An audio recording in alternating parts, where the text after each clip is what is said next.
बहुत बढ़ गए तो भरी जवानी में हमारी मृत्यु होनी है, एक्सीडेंट से होनी है, कैसे होनी, वो पहले से निश्चित हो गया। पूरा काल व्यतीत होकर के बुढ़ापे में मृत्यु होती तो बाल, अब जवानी में मर गया तो उसे अकाल मृत्यु कहेंगे। अब उतने में उसने क्या आचरण किया है? अगर वो सतधर्म किया, माता पिता की सेवा की, भजन किया और फिर मृत्यु हो जाती तो उसका कल्याण हो जाएगा। अब उसने पापाचरण किए, मनमानी धर्म विरुद्ध आचरण किए, तो चाहे वो गंगा में मरे वो नरक ही जाएगा, उसकी दुर्गति ही होगी। बात समझे? गोस्वामी तुलसीदास जी कह रहे, राम राम राम जी जोलो तू न जपी है, तोलो तू कहूं जाए तिहू ताप तपी है। सुरसर तीर, गंगा जी के तीर, बिन नीर दुख पाइए, सुरतर तरे तो दारी। इसीलिए हम कहते हैं राधा राधा राधा राधा राधा जपो। मृत्यु की घटना से किसी के जीवन का फाइनल नहीं किया जा सकता, उसके जीवन की धारा से उसके जीवन का फाइनल होता है। हाँ, अगर मृत्यु के समय न राम कृष्ण हरि नारायण कुछ निकल गया, अब फाइनल बदल जाएगा। पूरा जीवन पाप रहा, अंतिम में अगर राम हरि कृष्ण राधा निकल गया, अब तुम्हारा काम बन जाएगा।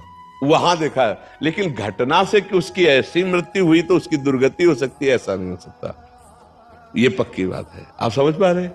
जी गुरु जी, बहुत।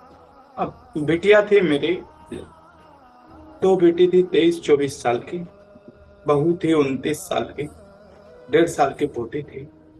7 साल हो गए, मन व्यतीत रहता है। हाँ, क्योंकि अपनापन होता है ना परिवार से। तो अब देखो, इसका हम रोज घोषणा करते हैं एक बार सत्संग में, इस लोक का नाम याद कर लो, क्या है?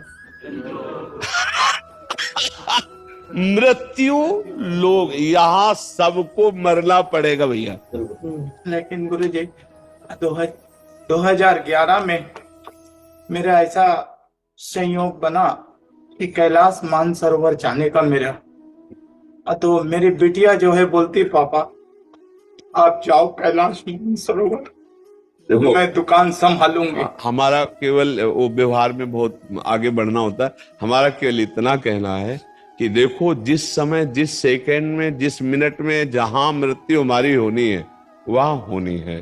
वो हमारे कोई प्रियजन बनकर जो आते हैं, वो अपने कर्मों का भोग भोगने आते हैं, हमको भुगाने आते हैं। जैसे आप कह रहे हो 7 साल से मैं दुखी हूं, तो दुखाई तो दे के गए ना, वो अपने कर्मों को भोग करके गए और हम उनके चिंतन में दुखी हूं। अध्यात्म यही बल देता है कि उनके चिंतन को त्यागो, हरि चिंतन में लगो।